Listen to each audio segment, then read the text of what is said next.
Uma lua nova apareceu de repente perto da Terra, só que ela não está orbitando o nosso planeta. Ela está orbitando a Lua. O quê? Uma lua com sua própria lua? Como essa mini-lua se formou? Ela veio para ficar? E como isso nos afetaria na Terra? Este é o esse, e aqui está o que aconteceria se a Lua tivesse sua própria lua. Certo? Antes de nos lançarmos na órbita do maior satélite natural do nosso planeta, vamos dar uma olhada em como a nossa Lua surgiu em primeiro lugar. Para fazer isso, vamos voltar um pouco. Cerca de 4 bilhões e meio de anos atrás, a um dos momentos de maior impacto da Terra. Os cientistas teorizaram que nos primeiros anos de nosso sistema solar, havia outro planeta em nossa vizinhança cósmica, conhecido como Theia. E embora esse planeta pudesse ter aproximadamente o mesmo tamanho de Marte, não temos muitas evidências para provar isso porque, bem, Theia não existe mais. Isso nos leva à hipótese do grande impacto.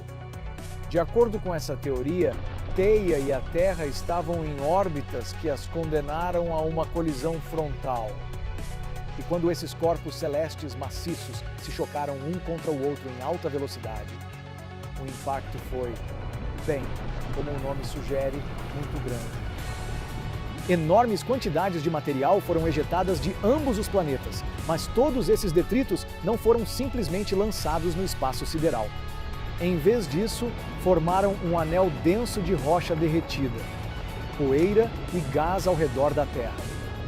E no decorrer de alguns milhões de anos, esse material se juntou sob as forças da gravidade do planeta, fundindo-se em um único objeto. Um objeto que conhecemos hoje como a Lua. Então, se essa é a história de como nossa companheira gravitacional surgiu, devemos nos preparar para a segunda rodada do grande impacto? Bem, luas podem formar de outra maneira. E por luas, é claro que estou me referindo especificamente a subluas ou luas-luas, que são apenas maneiras diferentes de dizer a lua de uma lua. Ainda está me entendendo? Muito bem, ótimo. Além da hipótese do grande impacto, que requer milhões de anos para se concretizar, há caminhos mais rápidos para adquirir uma lua. Algumas luas são objetos totalmente formados que são capturados ou puxados pelas intensas forças gravitacionais de um corpo celeste. Tomemos como exemplo a lua de Netuno, Tritão. Segundo a teoria, ele era um grande corpo gelado na região do cinturão de Kuiper. Ele pode ter sido capturado pela gravidade de Netuno após um encontro próximo. Essa enorme perturbação gravitacional pode ter ejetado o objeto de sua órbita original e o puxado para a sua própria. Com o tempo, as interações de maré de Netuno forçaram a órbita de Tritão a passar de longa e elíptica para quase circular. E caso você esteja se perguntando como essa teoria surgiu, bem, é porque Tritão, ao contrário de outras grandes luas do Sistema Solar, orbita de forma retrógrada.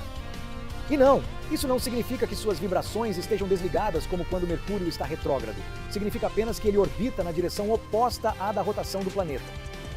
Certo? Para evitar a bagunça de uma colisão gigante, vamos imaginar que a Lua de nossa própria Lua fosse um objeto capturado como Tritão. Talvez ela já tenha sido um asteroide, passando perto o suficiente da Terra para evitar uma colisão e ainda mais perto da Lua para ficar presa em sua órbita. Isso criaria uma perturbação gravitacional incrivelmente delicada.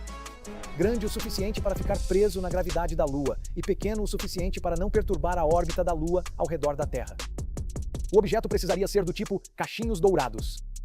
Um estudo sugere que, para manter uma órbita estável em torno da nossa Lua, esse objeto não poderia ter mais de 1 quilômetro de diâmetro. E mesmo que esse asteroide conseguisse se tornar uma lua-lua, bem, ele não permaneceria assim para sempre. Ele seria constantemente puxado em diferentes direções pelas forças de maré da Terra e da Lua. Isso significaria que haveria uma chance de ela ser ejetada de sua órbita ou colidir com a Lua. Portanto, toda a sua vida útil como Lua pode acabar durando apenas alguns anos ou décadas no máximo. Durante esse curto período de tempo, a Lua teria pouco ou nenhum efeito sobre nós aqui na Terra. Bem, pelo menos fisicamente, mas isso não significa que ela não se tornaria um objeto de fascínio sem fim para nós. Ao longo da história, a Lua tem sido uma fonte de inspiração para mitos, lendas e folclore. O aparecimento repentino de uma pequena lua balançando ao redor dela inspiraria toda uma nova onda de histórias, arte e, sem dúvida, muitas teorias da conspiração. Mas além das histórias que poderíamos contar às gerações futuras sobre a lua da nossa lua, os cientistas teriam a oportunidade de estudar um fenômeno celestial como nunca vimos antes e tão perto de casa. Observatórios e telescópios poderiam se concentrar nesse pequeno objeto para estudar as formas como diferentes objetos interagem com as forças da gravidade.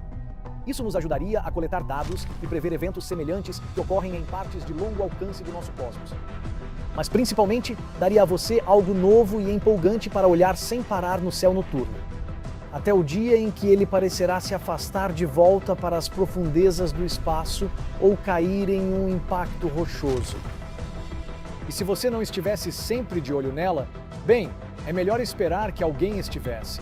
Porque em meio ao cabo de guerra entre nosso planeta e a Lua, há uma chance de que a Lua lunar acabe colidindo conosco aqui na Terra. Nesse caso, a Lua se comportaria exatamente como se espera que qualquer asteroide haja. Dirigido para a Terra, ele entraria em nossa atmosfera e começaria a gerar calor intenso ao encontrar o atrito do ar em nossa atmosfera.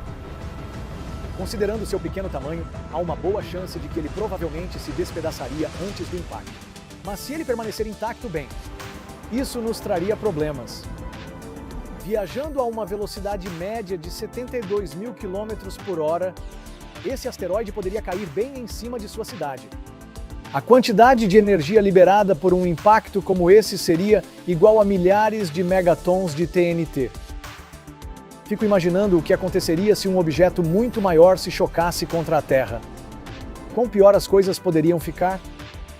Bem, isso parece ser uma história para outro. E se?